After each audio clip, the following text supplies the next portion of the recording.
मंडळी, तुम्ही सगळीकडं लेन्सकार्टचा मालक पियुष बन्सल याचे पुतळे जळताना बघत असाल. हर एक इंस्टाग्रामवरती तुम्हाला रील दिसत असेल की त्या पियुष बन्सलचे पुतळे जाळत आहेत. त्याची दुकानं म्हणजे लेन्सकार्ट एवढी मोठी कंपनी ही बंद पाडायचा प्रयत्न चालू आहे किंवा अक्षरशः दुकानाच्या समोर मोर्चे चालू आहेत. ॲक्च्युली विषय काय आहे आणि कशा प्रकारे घडला आहे हेच या व्हिडिओमध्ये सांगण्याचा मी प्रयत्न करेन.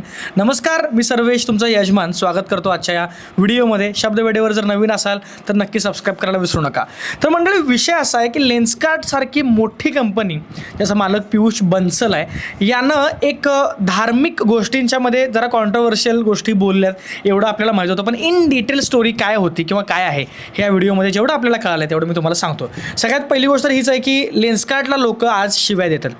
का शिव्या देत आहेत, कशामुळं शिव्या देत आहेत, किंवा असं नाही आहे की छोटंसं काहीतरी घडलं आहे आणि खूप मोठं त्याला रंग द्यायचा प्रयत्न चालू आहे. नाही, मोठं ॲक्च्युली घडलं आहे मंडळी.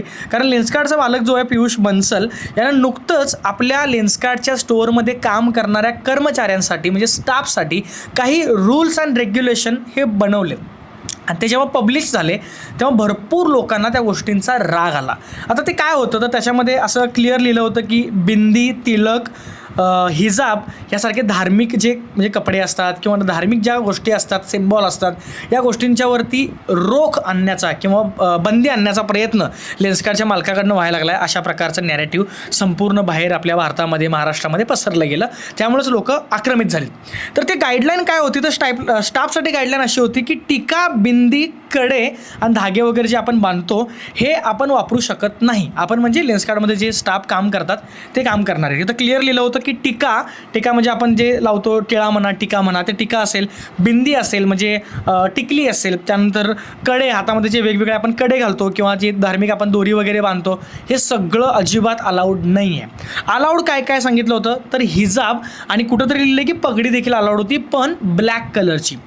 आता इथं असं झालं की कदाचित लेन्सकार्ट कंपनीला किंवा लेन्सकार्टच्या मालकाला पियुष बन्सलला धार्मिक गोष्टींच्यामध्ये पडायचं नव्हतं. त्याला त्याच्या स्टोअरप्रमाणे त्याच्या रूल्स रेग्युलेशन बनवायचे होते.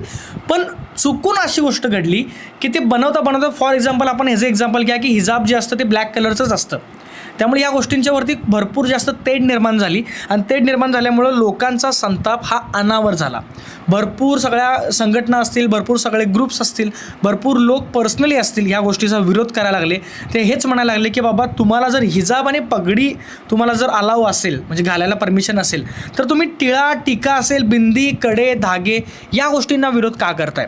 आणि विचार करण्यासारखी पण गोष्ट होती ॲक्च्युली. पण कदाचित या गोष्टींमुळं किंवा या सगळ्या त्या पियुष बन्सलच्या या विधानामुळं दोन धर्मांच्यामध्ये परत तेढ निर्माण होण्यासारखी एक प्रतिक्रिया बाहेर लोकांच्याकडनं यायला लागली. झालं काय तर दुकानं बंद पाडली. कित्येक लेन्सकार्ट स्टोअर ही हलकी गोष्ट नाही आहे. पहिली गोष्ट मंडळी, कारण एक लेन्सकार्ट स्टोअरमध्ये काम करणारे 7 ते 8 कर्मचारी असतात. प्लस ते आउटलेट जे असतं ते मालकाचं नसतं. मालक फक्त पैसे लावतो. बाकी सगळे Lenskart company back of the game सगळं यूज करत असते किंवा सगळं वापरत असते. पण इथं सगळी दुकानांच्या बाहेर मोर्चे तर झालेच, पण काही दुकानं बंद देखील करावी लागली. काही दुकानात घुसून, लिटरली दुकानात घुसून त्या स्टाफना ते रूल मोडायला भाग पाडलं जाऊ लागलं. ग्रुप्स वगैरे असतात किंवा मंडळ असतात, मोठी मोठी संघटना असतात. त्या लोकांना जर काही गोष्ट खटकली, जर काही गोष्ट मनाला लागली किंवा धार्मिक गोष्टींच्यामध्ये काही कोणी बोललं तर 100% ते उतरतात रस्त्यावरती आणि आपला जो काय असेल ते आपलं दाखवतात. व्यवस्थित सगळ्या गोष्टी त्यांनी क्लिअर करून दाखवतात. तर तसं ते दुकानात घुसून त्या स्टाफला टीका लावणं असेल, नाम ओढणं असेल, हे करून दाखवायचा प्रयत्न करत होते की तुम्ही कोणत्याच धर्मावरती किंवा धार्मिक सिम्बॉलवरती रोख आणू शकत नाही. सगळे धर्म समान आहेत. पण मुद्दामून जर अशा गोष्टी तुम्ही करणार असाल तर ते अजिबात मान्य केलं जाणार नाही. त्याचबरोबर बॉयकॉट लेन्सकार्टच्या पाट्या लागल्या. बॉयकॉट लेन्सकार्टचे मोर्चे हे बाहेर रस्त्यावरती फिरायला लागले की लेन्सकार्ट कंपनी बॉयकॉट करा. लेन्सकार्टचं सोडून कोणता चष्मा घ्या, लेन्सकार्ट चष्मा कोणी घ्यायचं नाही, या पद्धतीचं नेरेटिव्ह सेट झाला. चष्मे लोक लेन्सकार्टमधनं घेऊन येऊन बाहेर तुडवायला लागली.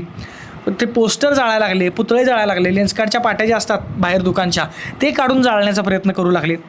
लोकांची प्रतिक्रिया हीच होती की कोणत्याही धर्मावर, कोणत्याही रिलिजियस सिम्बॉलवर किंवा कोणत्याही रिलिजियस विषयांच्यावरती अशी टीका टिप्पणी करणं हे कदापि मान्य नाही. मग ते मुसलमान असतील, हिंदू असतील शीख असतील, कोणतेही असतील, पण कोणत्याही धर्माच्या रिलिजियस विषयांवरती असं कुठल्या पर्सनल कंपनीनं, कुठल्या तरी प्रायव्हेट कंपनीनं काही रिॲक्शन देणं किंवा काही त्यांच्या पद्धतीनं रूल्स बनवणं हे कदापि कुणाला पसंत नव्हतं. त्याच पद्धतीने कंपनीला पूर्णपणे विरोध हा संपूर्ण महाराष्ट्रातून किंवा ऑल ओव्हर इंडियातनं यायला लागला. आता याच्यावरती पियुष बन्सल जे आहे त्याच्यावरती भरपूर टीका व्हायला लागली की चष्मा बनवणारा माणूस, चष्मा बनवणारी कंपनी, स्वतःचीच नजर एवढी कशी काय कमी असू शकते किंवा एवढं कसं काय समजलं नाही की ही गोष्ट धार्मिक आहे, याच्यावरनं भरपूर मोठा राडा होऊ शकतो. पण ठीक आहे, ते बनलं. झालं काय तर मग पियुष बन्सलनी अपॉलॉजी लेटर केलं की बाबा, त्यांनी म्हटलं की ही जी गाईडलाईन आहे ही आत्ताची नाही आहे, ही खूप पुराणी आहे. पण त्याच्यावर पण भरपूर नेटकऱ्यांनी शोध घेतला, रिसर्च केलं आणि त्यांनी जे बोललं होतं की खूप पुराणी गाईडलाईन आहे, आता जे आहे किंवा आता जे काय आहे त्यात अजिबात अडचण नाही आहे. आता कोणत्याही धर्माचा माणूस काही वेअर करू शकतो, काही घालू शकतो. ती जी आत्ताची न्यूज आली ती न्यूज आत्ताची नाही, ती खूप जुनी आहे असं पियुष बन्सलनं अपॉलॉजीमध्ये सांगितलं होतं, माफी मागितली होती. पण काही नेटकऱ्यांनी त्याच्या पण संशोधन केलं की ती पुराणी जुनी म्हणजे किती जुनी, तर 2 महिने आधीची. हो, नेटकऱ्यांनी हे पण टाकलं की बाबा पुराणी वगैरे नाही आहे, ही 2 महिने आधी बनवलेली गाईडलाईन होती. पण आता उगाच सारवासारव करायचं म्हणताना पियुष बन्सल जे आहेत ते सध्या असं म्हणत आहेत की ते खूप जुनं आहे आणि असं आम्हाला काही म्हणायचं नव्हतं, त्यामुळं माफी असावी. माझा या टॉपिकवरती बघण्याचा पर्स्पेक्टिव्ह एवढाच असेल की मला मान्य आहे की पियुष बन्सल यांनी मुद्दाम केलं नसेल किंवा त्यांनी त्यांची प्रायव्हेट कंपनी आहे, त्या प्रायव्हेट कंपनीला जसं हवं त्या पद्धतीनं करण्यासाठी ट्राय करत असेल, कारण त्यांचे कलर थीम्स वगैरे असतात. पण त्यांनी एक गोष्ट विचार करणं खूप गरजेचं होतं की तुम्ही किती जरी चांगल्या गोष्टी करण्याचा प्रयत्न केलात, पण धार्मिक गोष्टींच्यावरती टीका टिप्पणी केली आणि जर ती लोकांना नाही आवडली तर तुम्ही त्याला काहीही करून सत्य किंवा मान्य किंवा काही करू शकत नाही. कारण ही धार्मिकच गोष्ट आहे, धार्मिक तेढ निर्माण करण्यासारखी गोष्ट आहे. त्यामुळे याचा पूर्णपणे विरोधच केला जातो आहे आणि 100% याचा विरोधच होणार. भले हिंदू असतील, भलेही मुसलमान असतील, कोणतीही लोक कोणत्याही वेगवेगळ्या धर्मावरती टीका टिप्पणी करावेत कोणी, असं कोणाच माणसाला वाटत नाही किंवा आवडत नाही. त्यामुळे माझंही पर्स्पेक्टिव्ह हाच असेल की बाबा कोणत्याही धर्मावरती टीका टिप्पणी करणं अजिबात अयोग्य आहे किंवा अजिबात योग्य नाही आहे.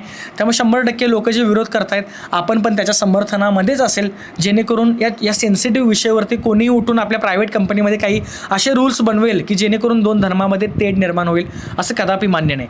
त्यामुळे तुम्हाला काय वाटतं नक्की कमेंट सेक्शनमध्ये सांगायला विसरू नका. आपण भेटू नेक्स्ट व्हिडिओमध्ये. शब्द व्हिडिओवर जर नवीन असाल तर सबस्क्राईब करा विसरू नका. धन्यवाद.